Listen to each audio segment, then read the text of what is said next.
Bosan di jalan bareng gua Ram, apa kabar semua? Selamat tahun baru 2022. Bagaimana tahun 2021 kalian? Oke, kalau kita lihat indeks harga saham gabungan itu tumbuh 8,5%. Dan secara pribadi, portofolio gue tumbuh 10%. Menurut gue ini biasa-biasa aja, nggak signifikan, nggak bagus banget, karena gue tahu ada di antara kalian yang portofolionya tumbuh 20, 30, 40, bahkan 50%. Jadi menurut gue biasa-biasa aja dan semoga di tahun 2022 gue bisa menemukan emiten-emiten yang bisa menumbuhkan portofolio gue lebih gede lagi.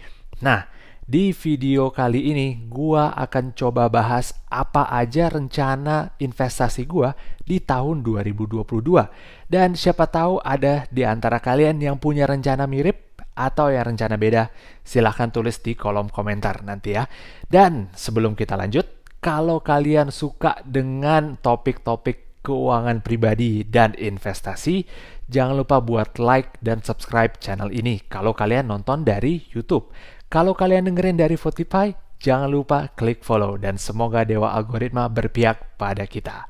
Oke, kita mulai. Yang pertama adalah gua akan terus dollar cost average ke saham. Dollar cost average ini apa sih? Kasarnya atau segampang-gampangnya adalah nabung rutin, nabung saham rutin. Jadi terserah kalian pilih waktunya mau seminggu sekali, 2 minggu sekali, sebulan sekali, 2 bulan sekali, asal rutin terus aja nabung di saham.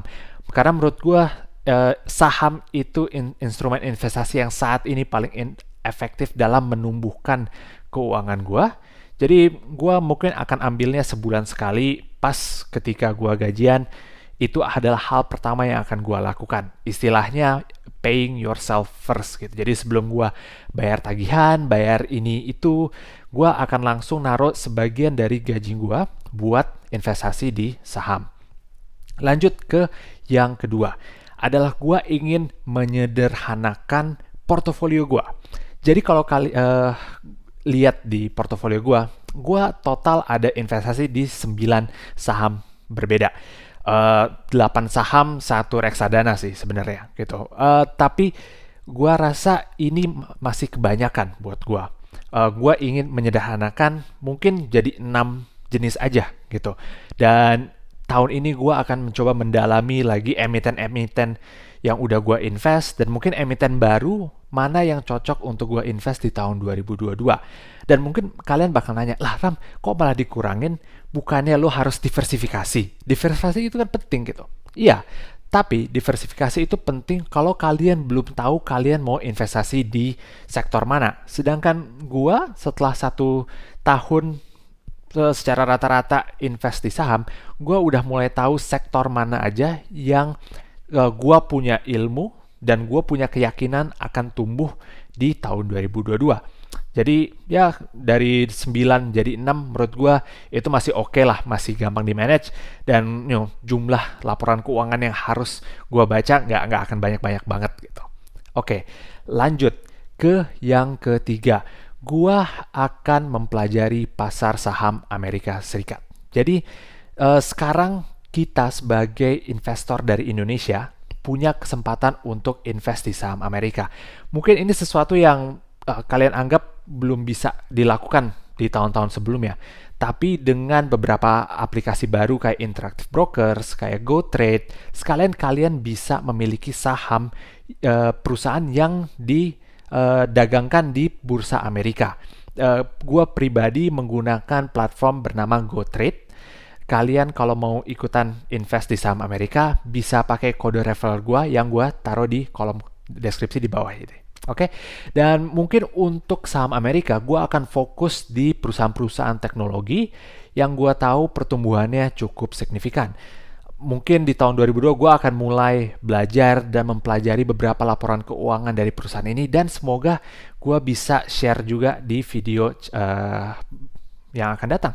Kita nggak tahu. Oke, lanjut yang keempat ya. Oke, yang keempat adalah gua akan berhenti invest di P2P lending. Jadi ada beberapa sedikit portofolio gua di tahun 2021 itu di peer-to-peer lending. Gue pakai platform Dana Syariah dan Investri. Tapi ngeliat tahun 2002, kayaknya gue ingin memaksimalkan alokasi investasi gue lebih ke saham. Dan jadi untuk beberapa P2P yang udah jatuh tempo, yang udah bisa gue cairkan, nggak akan gue taruh di peer-to-peer lagi, tapi akan gue pindahin ke saham. Karena ya gue tetap butuh dana untuk invest gitu kan, nggak bisa hanya dari gaji aja gitu. Kalau pengen lebih banyak lagi ya gue harus mulai masuk dari pos-pos dana yang lain. Jadi bukan artinya peer-to-peer adalah investasi yang jelek, kurang cocok aja buat gue di tahun ini. Mungkin cocok buat kalian, kita nggak tahu. Lanjut, nomor 5. Ya, nomor 5 ya. Nomor 5 adalah mungkin gue akan menambah proporsi portofolio kripto gue. Jadi sama dengan di tahun sebelumnya, gue ada invest dikit-dikit di cryptocurrency. Gue nggak terlalu tahu dengan detail setiap cryptocurrency. Gue invest di 2 kripto paling besar saat ini, yaitu Bitcoin dan Ethereum. Karena menurut gue saat ini pasar kripto itu volatilitasnya masih tinggi banget. Dalam artian harga kriptonya bisa naik tiba-tiba, tapi bisa turun juga tiba-tiba. Dan kalau misalnya kebanyakan atau mayoritas portofolio lu ada di sini, lu jantungan terus tiap bulan gitu, karena harganya berubah-berubah terus gitu. Tapi makin kesini gue makin yakin cryptocurrency adalah masa depan, karena dengan adopsi yang makin tinggi, harganya pun pelan-pelan makin stabil, sehingga pergerakan harganya udah nggak sevolatil dan senaik turunnya dari tahun-tahun sebelumnya. Dan untuk tahun ini, mungkin gue untuk playing it safe, main aman, gue bakal tetap nambah invest di Bitcoin dan Ethereum. Dan rencana gue di proporsi portofolio gue, cryptocurrency bisa mencapai 10% di akhir 2022. Oke, mungkin itu aja rencana gue untuk tahun 2022 ini. Kalian gimana? Bagaimana rencana kalian tahun ini? Sama, mirip, atau justru beda? Coba tulis di kolom komentar di bawah gitu. Itu aja dari gua.